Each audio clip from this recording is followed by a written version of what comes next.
We're just about out of time here. And I want to end with this. In interview after interview, question after question, and in the debate, you refused to say that Donald Trump lost the 2020 election. So I'm just going to assume that if I ask you 50 times whether he lost the election, you would not acknowledge that he did. Is that correct? Martha, you asked this question. I've been asked this question 10 times in the past couple of weeks. Of course, Donald Trump and I believe there were problems in 2020. You haven't asked about inflation. No, I'm sorry. Let's stick to this. People, I know. American people want us to talk about how to make their lives better. They don't want us to. Why won't you say that?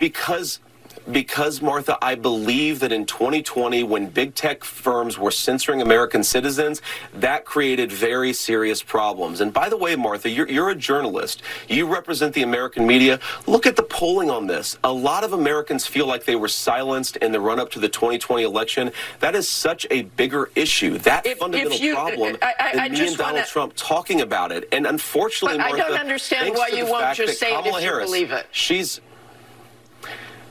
Won't just say what? That I think the 2020 election had some problems? I've said that repeatedly. Did Donald Trump lose? That's the question, and you know that's the question. Martha, I've said repeatedly, I think the 2020 election had problems. You want to say rigged? You want to say he won? Use whatever vocabulary term you want. I want to focus on the fact that we had big technology firms censoring our fellow citizens in a way that violated our fundamental rights. The fact that you're so obsessed with what word I used to describe this phenomenon rather than the phenomenon itself suggests something very broken in the American media. If we want to restore trust in American elections and democracy, which I want to do, Martha, we have to talk openly about what happened in 2020. And most importantly, we've got to talk about what happened afterwards. Okay. Americans being unable to afford the basic necessities of middle-class life because Kamala Harris is in the White House. J.D. Vance's brilliant strategy was to coast by deflecting questions about whether Trump won the 2020 election by bringing up the idea of censorship, it doesn't seem to be working out as well as he hoped. You'll notice that Vance tries to evade answering the question by claiming he's already addressed it before. But that's a lie. He's been asked this question multiple times, and every single time he has refused to provide a straightforward response, instead deflecting to the utterly ridiculous topic of censorship. As if there's any equivalency between Trump refusing to accept the results of a free and fair election and some random New York Post story about Hunter Biden's laptop. By the way, the Republican House Oversight Committee investigated this and concluded in April 2024 that they found no wrongdoing by Joe Biden regarding Ukraine and his son's business dealings. Now, let's take a look at what Vance's previous attempt to deflect looks like. In the debate, you were asked to clarify if you believe Trump lost the 2020 election. Do you believe he lost the 2020 election? I think that Donald Trump and I have both raised a number of issues with the 2020 election, but we're focused on the future. I think there's an obsession here with focusing on 2020. I'm much more worried about what happened after 2020, which is a wide open border, groceries that are unaffordable. And look, Senator, yes or no?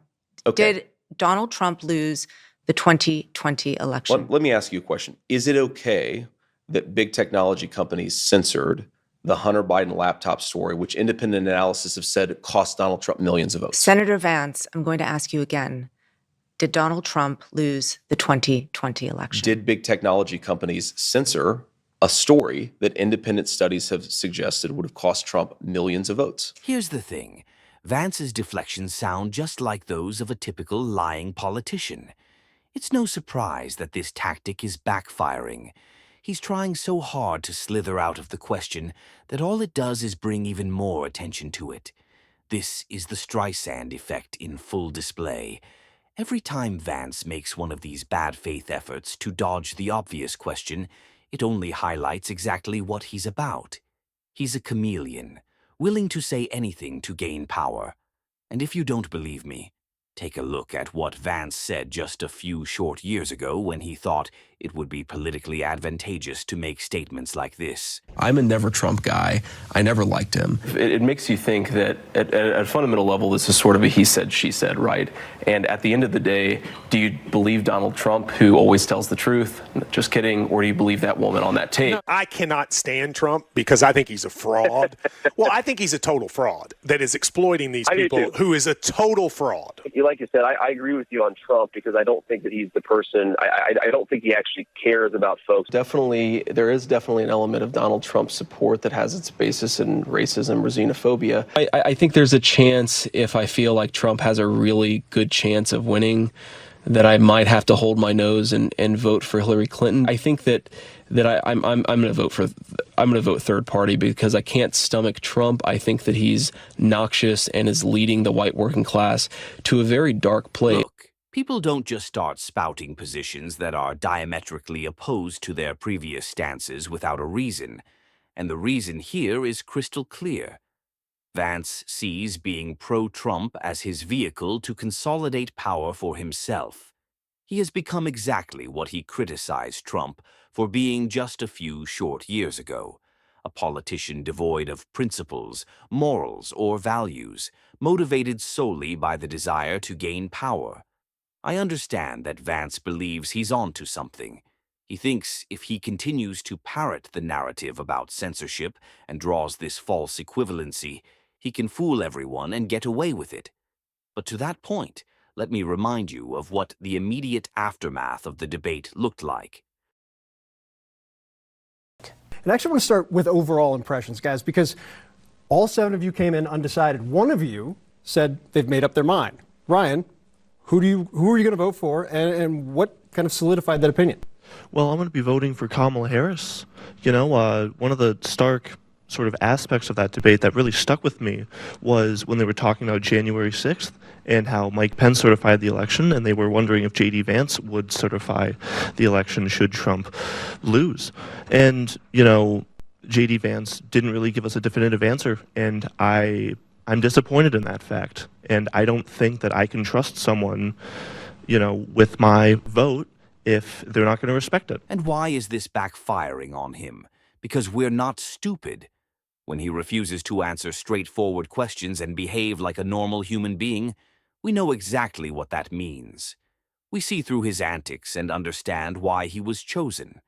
Most importantly, we recognize how dumb he thinks the rest of us are when he tries to equate censorship on Twitter with an insurrection at the U.S. Capitol. He may present himself as the slick alternative to Trump, well-spoken, articulate, and calm. But behind that glossy veneer, it's clear that he's little more than an empty vessel for Trump's election denialism. The only reason Vance is on that debate stage, the only reason he's on the national stage now, is precisely because of how he answered that question. It's not Mike Pence up there because he wouldn't agree to do what Vance just promised. Trump's entire VP vetting process was predicated on finding someone willing to do his extrajudicial bidding. Vance is putting on full display exactly why he was chosen, making it clear to Trump that his allegiance to the God King is more important than preserving or protecting American democracy. So, for anyone out there who is still undecided, this is what you get with Trump and Vance. No vision for the future, no policy proposals.